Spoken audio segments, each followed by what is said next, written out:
In the Big Apple, the phenomenon of holiday windows is so big that locals brave the cold to witness their unveiling. Window dressers choose a theme and see how far they can push it. We love the surprise.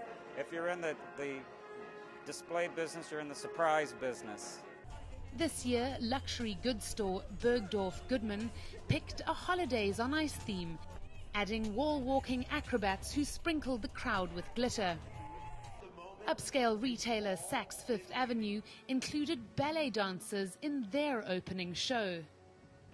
Barney's chose the interactive route with a walk-through installation where shoppers can be taken on a souped-up virtual sleigh ride.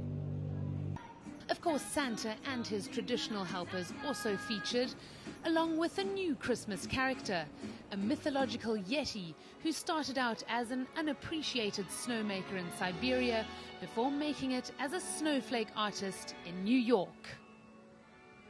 News that moves. ENCA.com.